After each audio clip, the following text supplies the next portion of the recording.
Que a graça e a paz do nosso Senhor e Salvador Jesus Cristo reine em cada vida, cada coração. Que bom nós estamos mais uma vez aqui para falar sobre assuntos atuais, assuntos relevantes para as nossas vidas, à luz da Palavra de Deus.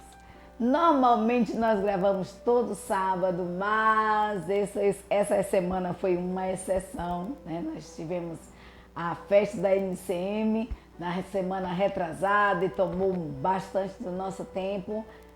E agora nós tivemos esse final de semana aí a associação da reunião associacional da Associação Batista Grapionense, né? E foi assim também um outro momento que tomou nosso tempo e nós não tivemos esse momento de gravar. Nós estamos gravando hoje, já para encerrar no primeiro trimestre de 2025, e nós trazemos, como sempre, um artigo da revista Visão Missionária. É um artigo escrito por Alana Carla Farias. E o tema, gente, que tema, viu? A revista Visão Missionária, ela traz assim temas maravilhosos para as nossas vidas.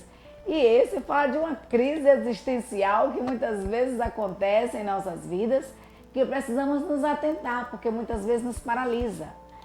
E o título é bem pertinente. Eu não conquistei nada. Eu não conquistei nada. Artigo da revista Visão Missionária, primeiro trimestre de 2025, escrito por Alana Carla Farias.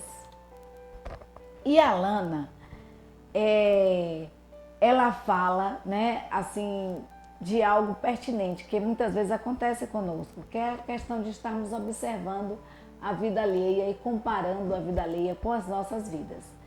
E eu coloquei assim uma foto aí de fundo, uma mulher pensando, né, refletindo, porque às vezes acontece isso conosco, às vezes a gente chega em uma fase da vida, aos 30, aos 20, e você questiona, né?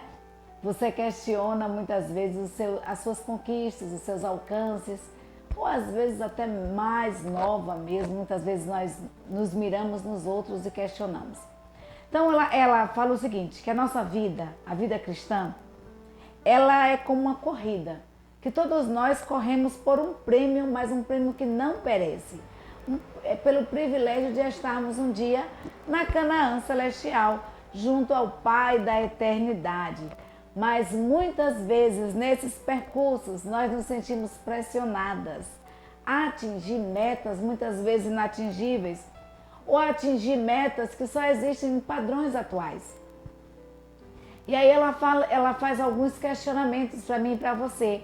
Ela pergunta o seguinte: você já observou algo em sua vida que parece não estar dando certo comparado à vida de alguém? É comum nos sentirmos frustradas ao não bater a meta do padrão social? Isso é algo comum? De que maneira podemos cultivar a satisfação em um mundo de tanto descontentamento, né? Em um mundo tão descontente. Então, muitas vezes, a vida da mulher é assim. Ela se assemelha a uma corrida, por onde cada um é posicionada em um determinado lugar, em uma determinada raia, em uma linha, e com uma linha de chegada para alcançar, né? Cada uma de nós tem uma raia, somos posicionadas ali, mas o alvo é um só, a linha de chegada é uma só. Então, como corredoras, o nosso objetivo, ele é chegar ao fim da pista. Mas o que é que acontece? Para um bom desempenho, nós precisamos nos preparar.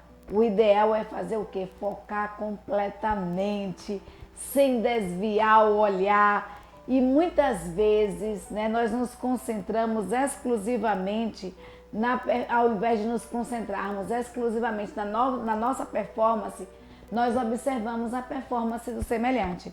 Então nós passamos a olhar para o lado, a comparar o adversário, a comparar os dotes do adversário. E aí, fazendo esse estudo, lendo esse estudo, eu me lembrei uma ocasião em que a Igreja Batista ali em Itamaraty foi jogar no dia 2 de julho e nós fomos com o time da igreja. E os meninos, quando chegaram, Ao invés de estarem preocupados, olha que eles passaram o tempo todo se preparando, e jogando, treinando, compraram chuteiras novas, meões, jogos de camisa, mas na hora que chegaram no estádio, ali em Itabuna, eles passaram a observar o tamanho das pernas dos jogadores e o tamanho dos jogadores. Ao invés de se concentrarem, ao invés de estarem focados no que eles vieram fazer ali, que era jogar, que era ter uma disputa, compartilhar uma disputa. Então eles já entraram em time, já entraram em campo se achando inferior aos jogadores que ali estavam. E muitas vezes isso acontece conosco. Né? A gente tá em uma corrida, aqui é comparado à vida cristã, há uma corrida, o pódio é a Canaã celestial. E a ideia da vida cristã, da corrida da vida cristã, é chegar a cruzar a linha de chegada.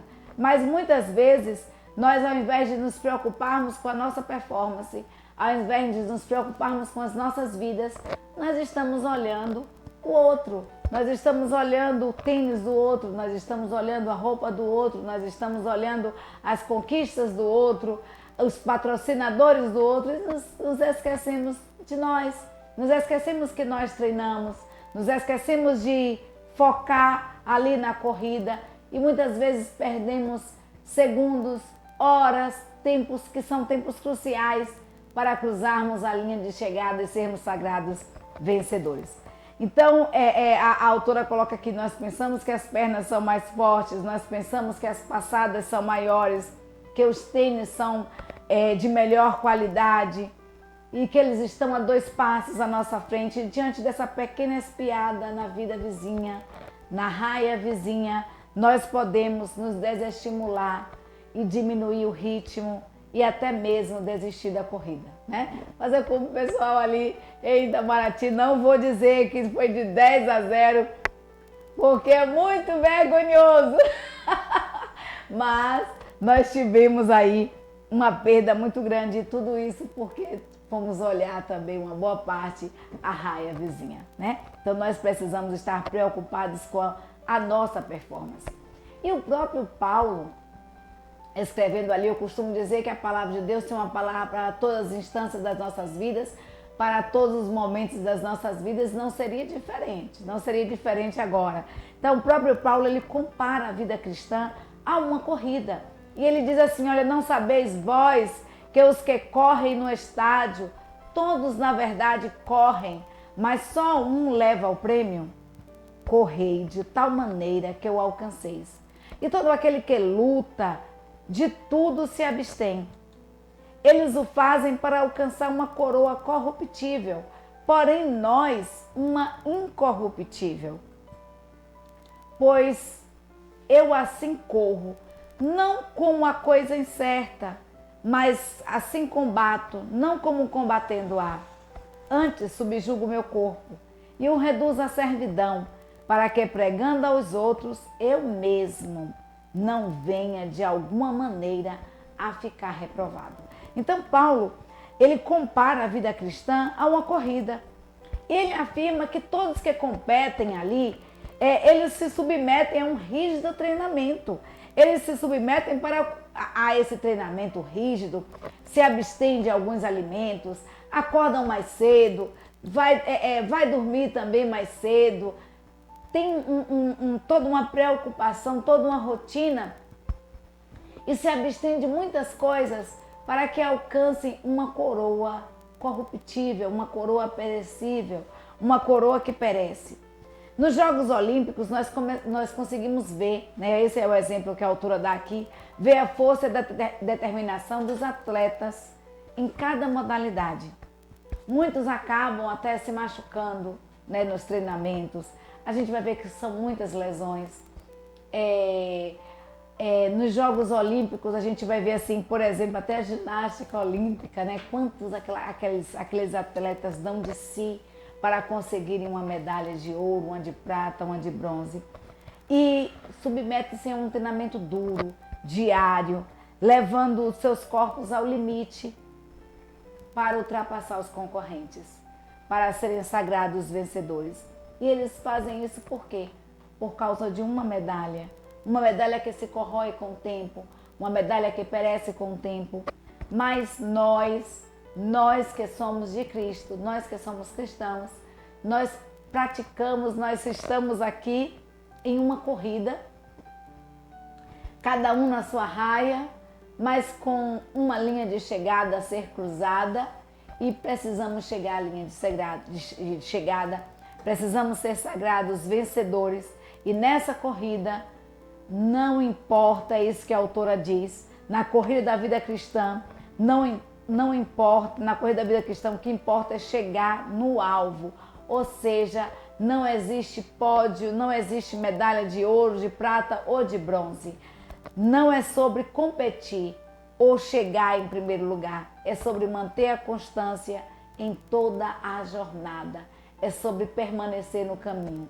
E eu lembro essa passagem de manter a constância em toda a jornada da vida cristã, porque nós estamos em uma corrida para alcançarmos a Canaã celestial, cada um na sua raia, cada um no seu tempo.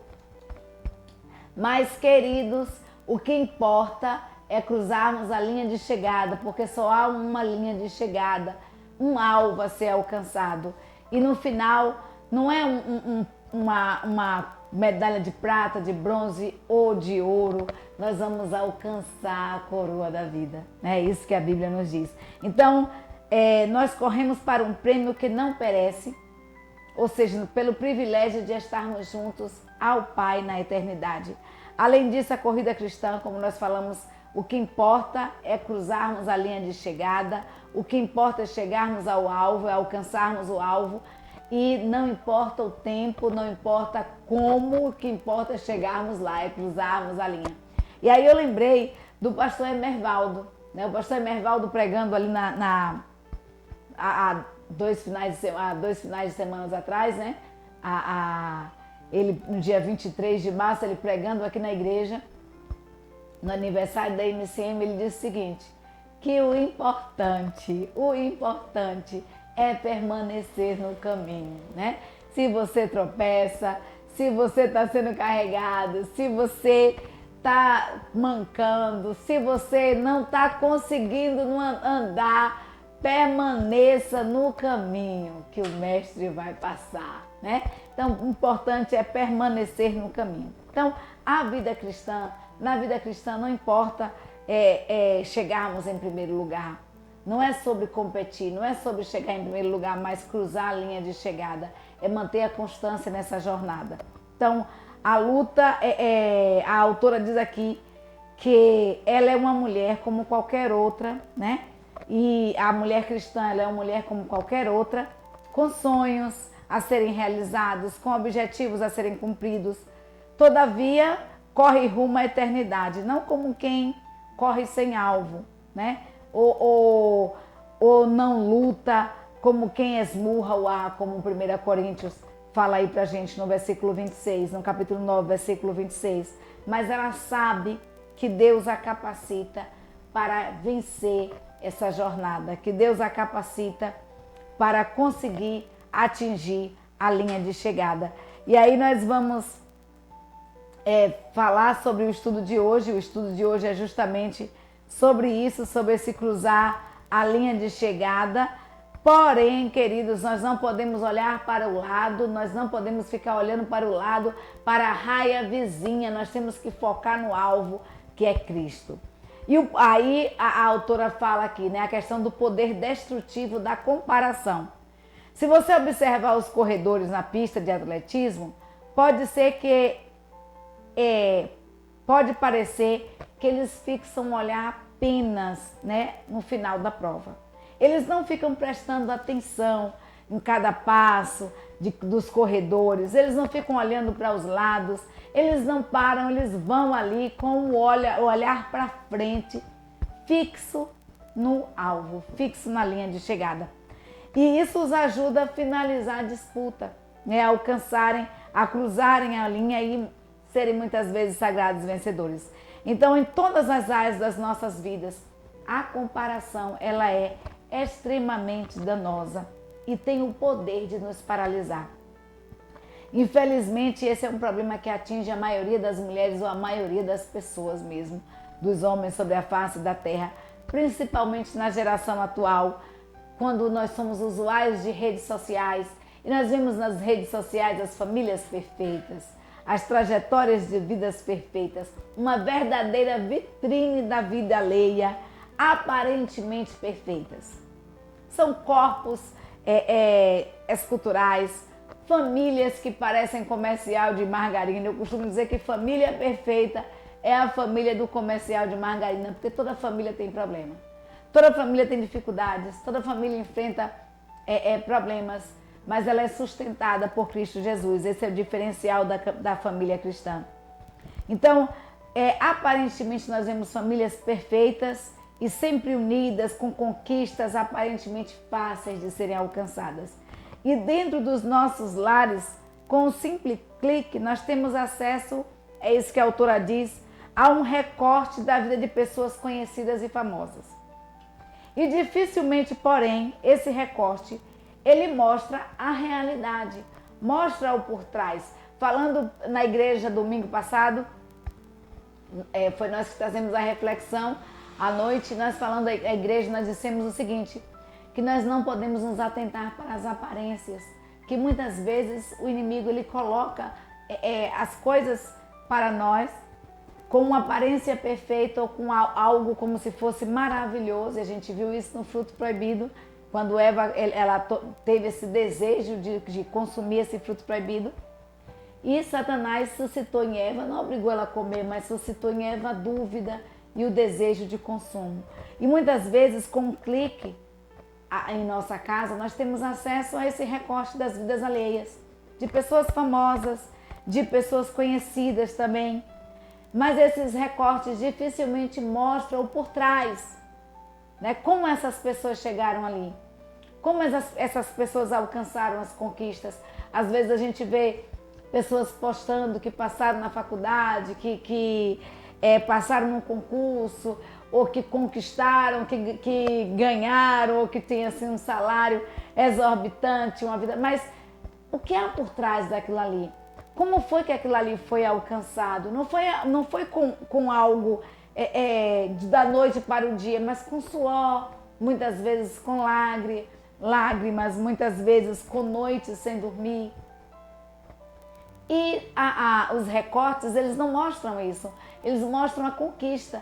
E muitas vezes, nós que estamos aí diariamente na labuta, estudando para ver se consegue passar em um concurso, ou trabalhando noite e dia para conquistarmos uma casa própria, e de repente você vê alguém conhecido comprando a sua casa, construindo a sua casa, e aí você passa a observar e a se sentir frustrado, a se sentir ansioso, porque chegou em determinado momento, chegou em uma idade, chegou uma instância na sua vida em que você acha que você não conquistou nada.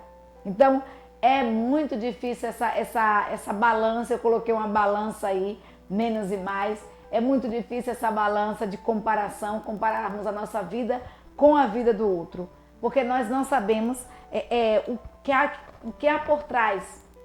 O que há por trás da vida do outro? Como foi que esse outro conquistou, chegou às suas conquistas? Então, é quase inevitável, é isso que a autora diz, sermos tomados pelo desânimo.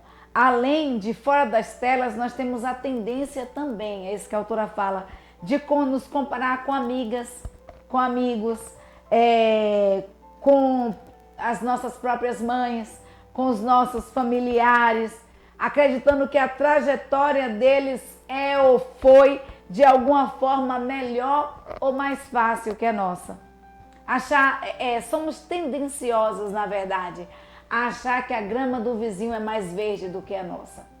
E aí, quando nós começamos a olhar a grama do vizinho, quando nós começamos a olhar o jardim do vizinho, a casa do vizinho, nós esquecemos, nós paramos de observar a nossa, de observar que no nosso jardim tem umas ervas daninhas que precisam ser tiradas, de observar que é preciso cuidar, regar, que é preciso, para ter um jardim florido, acordar cedo, regá-lo pela manhã, e à tardezinha ao pôr do sol.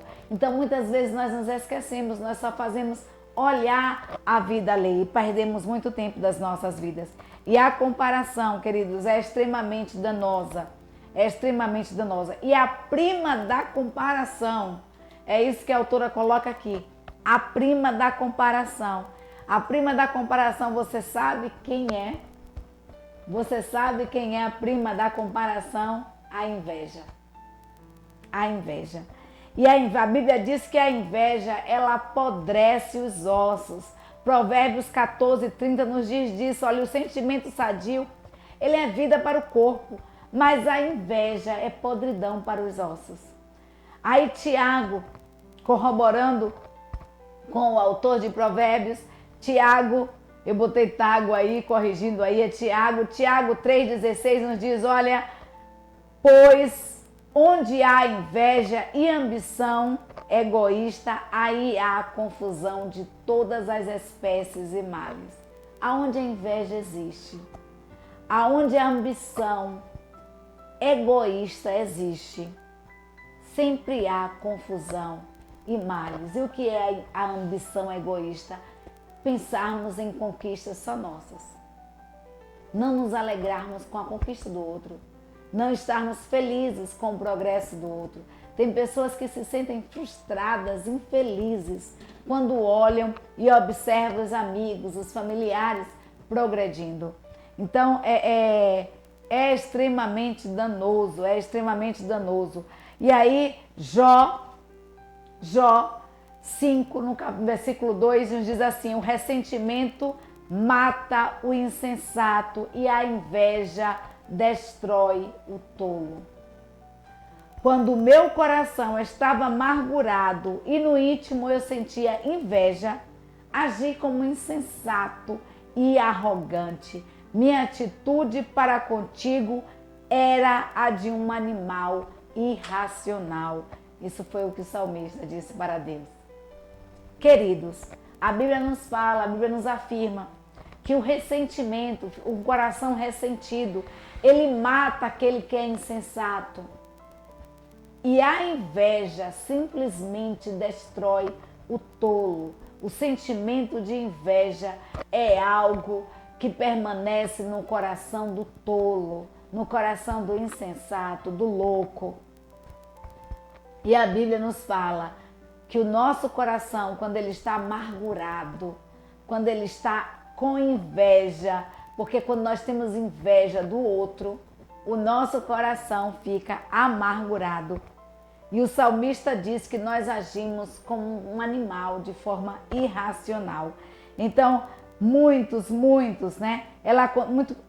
vezes isso acontece quando nós desejamos a casa, o carro, o marido, o emprego, o status social do outro, até mesmo os dons que a outra pessoa tem. E a inveja, ela vem da comparação. Pois o primeiro movimento é o olhar. É o olhar direcionado na raia do outro. O primeiro movimento é o olhar de lado e achar inferior ao outro. Logo depois começa a surgir o quê?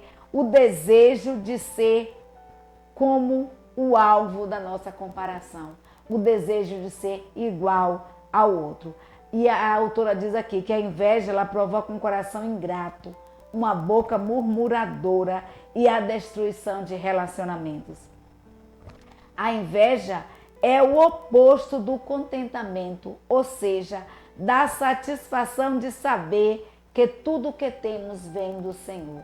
De sermos gratos a Deus pelo que nós temos, sermos gratos a Deus pelo dom da vida, pela oportunidade de estarmos despertando para mais um dia, de termos saúde para trabalhar, de termos um emprego. Nós temos que agradecer a Deus pelas oportunidades que Ele nos dá. E tudo isso se potencializa, essa questão da ingratidão, com o passar dos anos. Os anos vão passando e aí você vai vendo que não conseguiu alcançar os seus objetivos e você vai vendo outro alcançando os seus. Você olha para o lado e vê mulheres se casando, e você ainda solteira. Você olha para o lado e vê mulheres tendo filhos e você tendo dificuldades para tê-los. Você olha para o lado, você vê as pessoas prosperando financeiramente e você tendo dificuldades financeiras, você tendo dificuldade de conseguir a sua casa própria e vendo uma amiga conseguir. Então o que acontece? Com o passar dos anos, esse sentimento ele vai corroendo o seu coração, ele vai se potencializando quando nós temos esse sentimento da inveja guardado em nossos corações. E a inveja é o oposto da gratidão. Precisamos ter um coração grato. Queridos, o segredo da felicidade é ter um coração grato a Deus.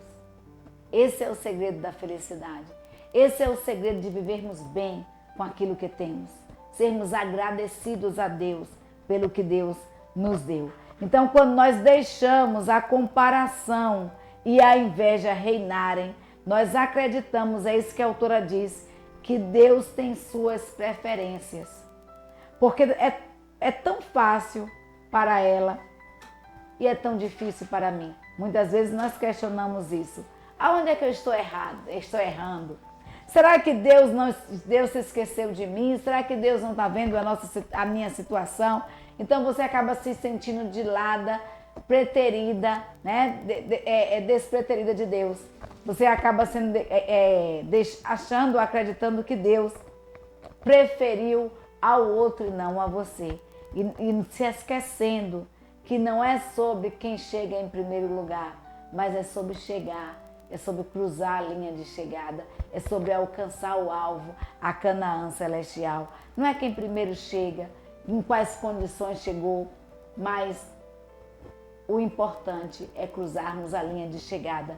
Então, propósitos diferentes para pessoas diferentes.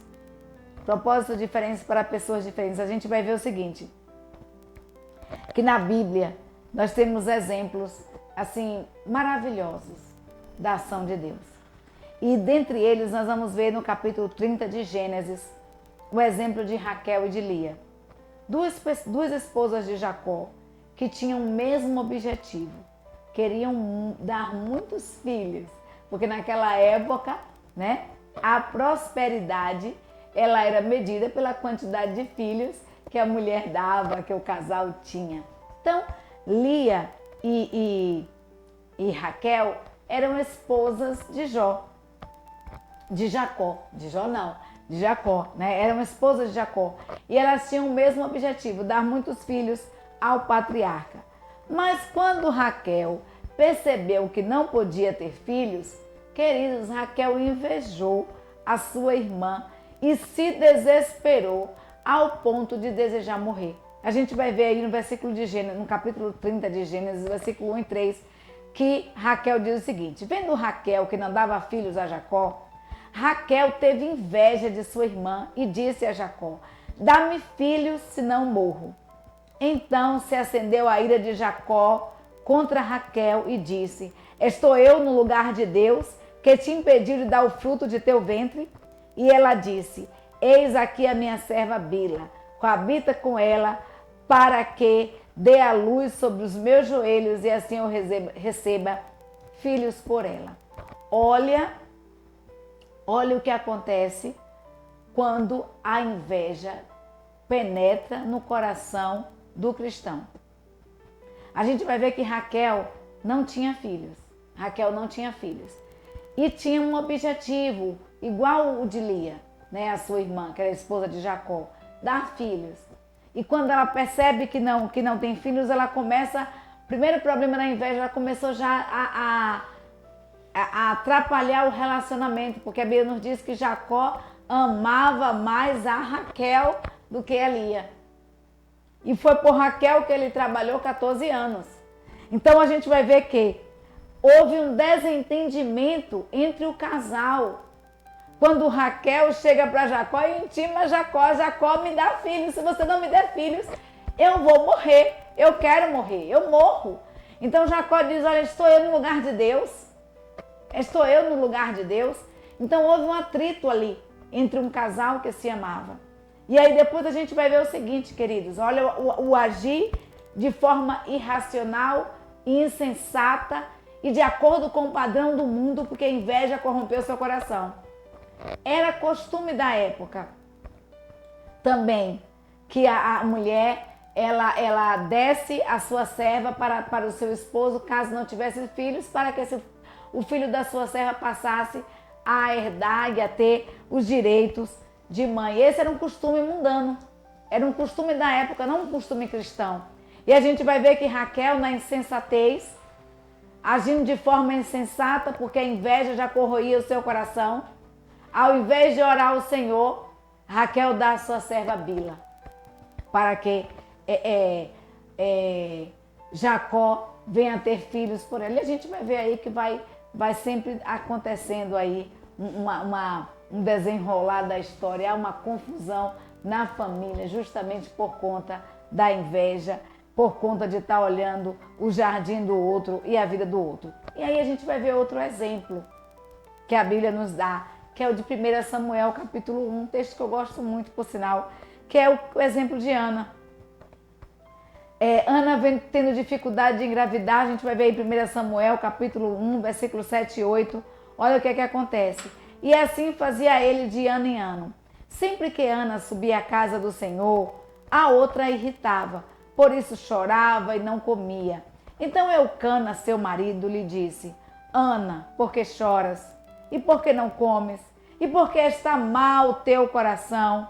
Não te sou melhor do que 10 filhos?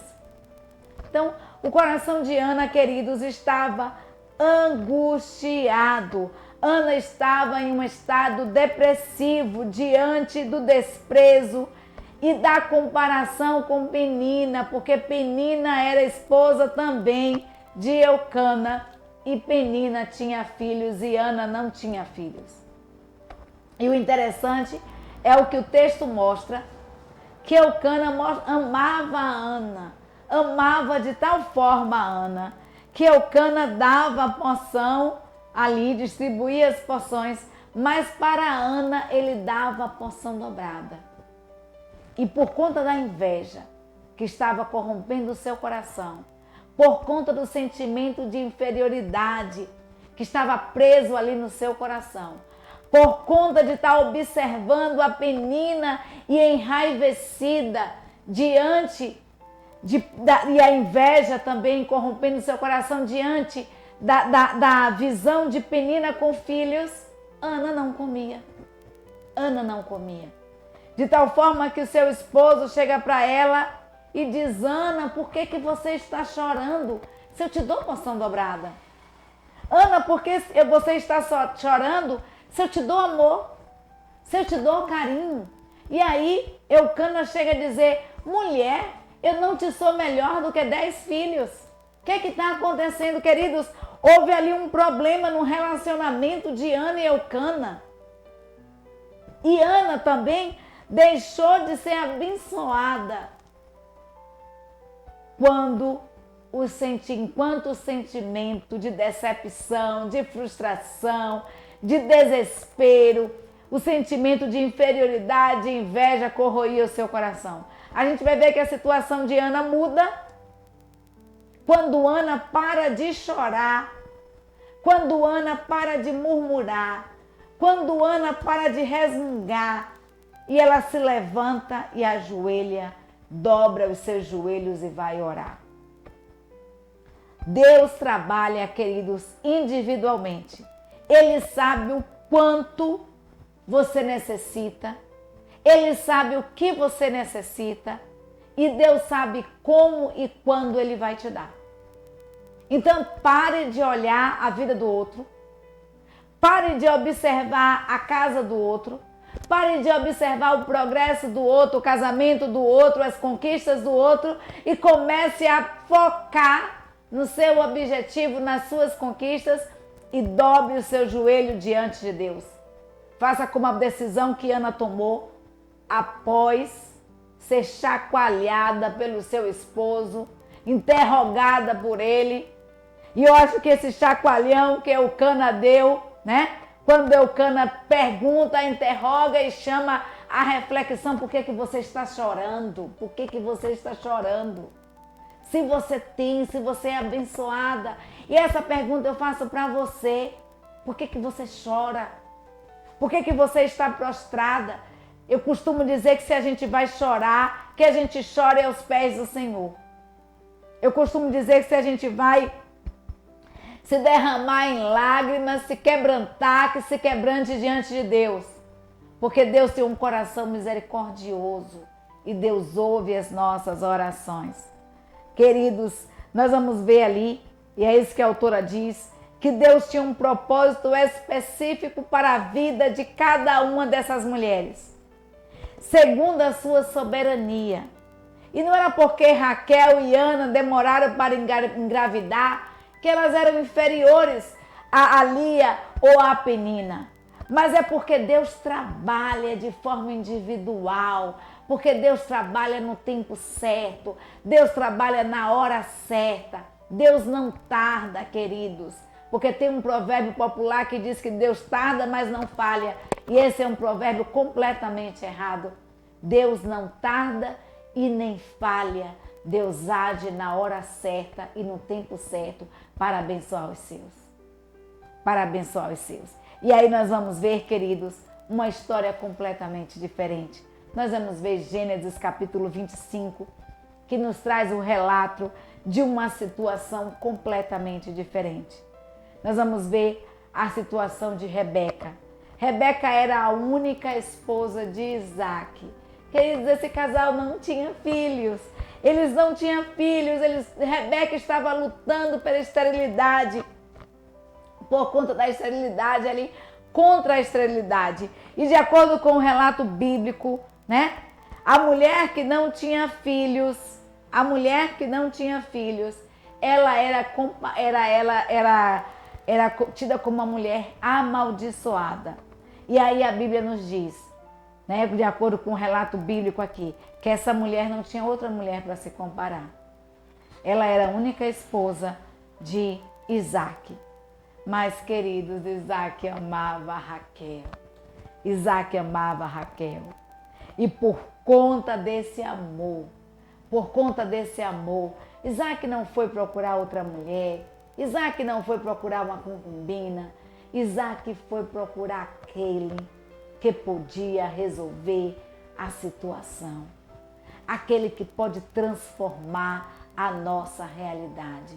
Isaac se prostra diante de Deus e vai orar ao Senhor por sua esposa. A gente vai ver no versículo 31 que Isaac orou incessantemente ao Senhor por sua mulher, porquanto era estéril.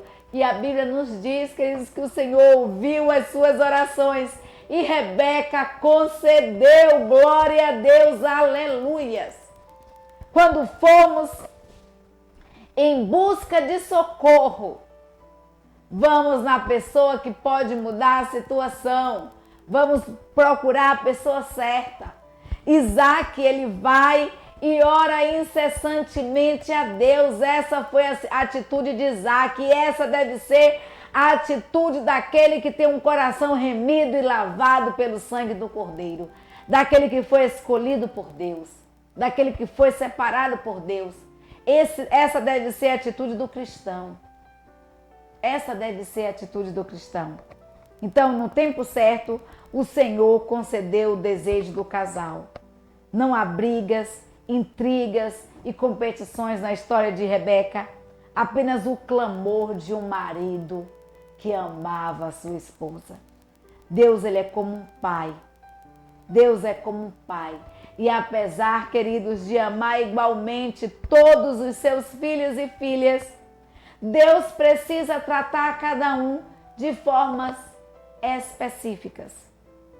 Deus precisa tratar cada um conforme as suas especificidades. E a partir de suas necessidades e ao mesmo tempo, Deus também precisa corrigir. Deus também precisa moldar. Deus também precisa trabalhar. Então ele sabe quando e como agir. Mateus 7, versículo 11, Jesus diz que se nós seres humanos sabemos, nós que somos seres humanos, nós que somos falhos, nós que somos maus, sabemos dar boas dádivas aos nossos filhos, quanto mais Deus, que é o nosso Pai Celestial, Ele vai dar sim boas coisas àqueles que são seus, aos seus filhos, sem uma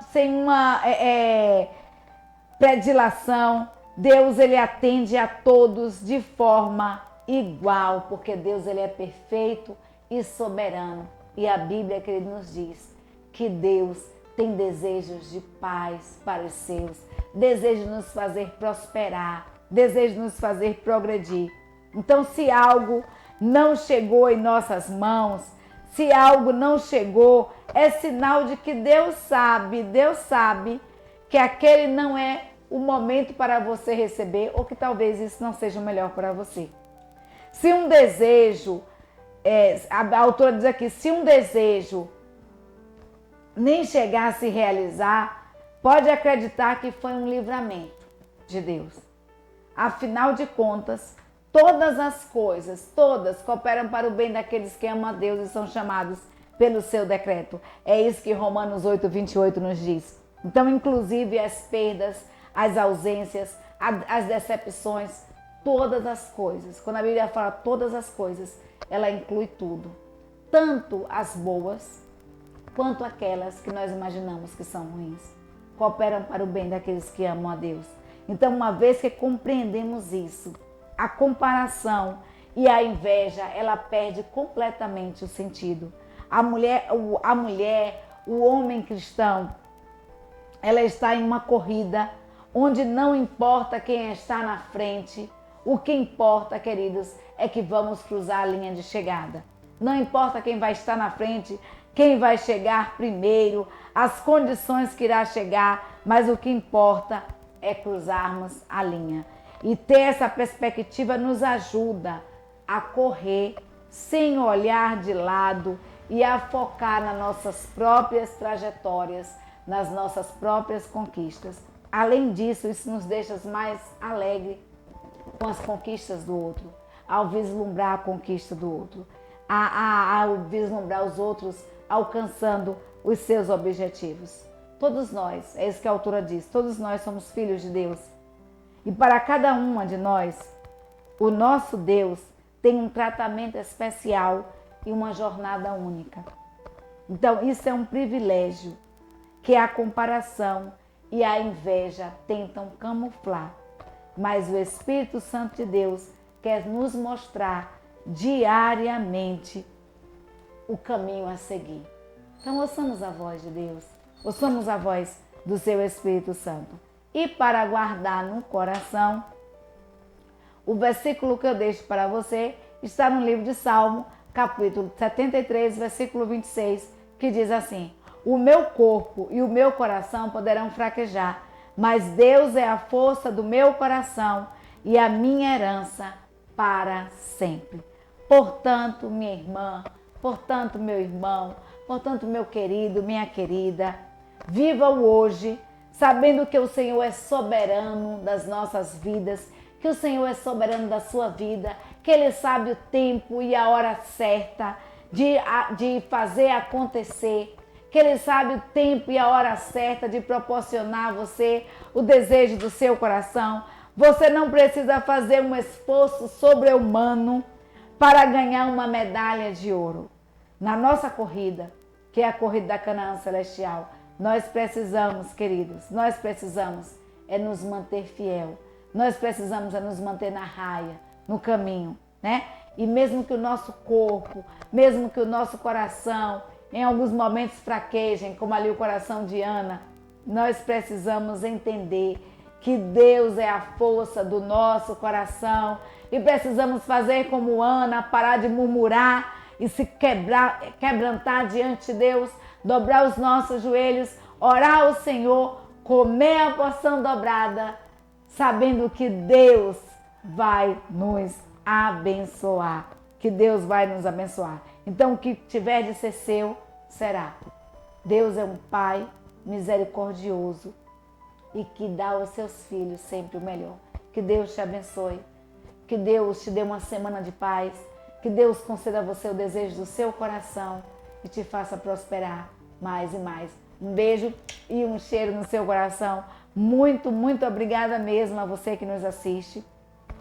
Muito obrigada a você que se inscreveu no canal. Muito obrigada a você que compartilha, obrigada. Nós temos bastante inscritos, glória a Deus por isso. Temos muitos inscritos, mas está faltando você, né? Está faltando você. Se você não se inscreveu ainda, se inscreva no canal, dá um like, compartilhe esse estudo. Possa ser que não tenha sido para você, mas Deus te colocou para ouvir e compartilhar com aquele que precisa. Então Deus te abençoe por compartilhar e vamos continuar orando, porque juntos em oração nós somos mais fortes. Um beijo e um cheiro no seu coração.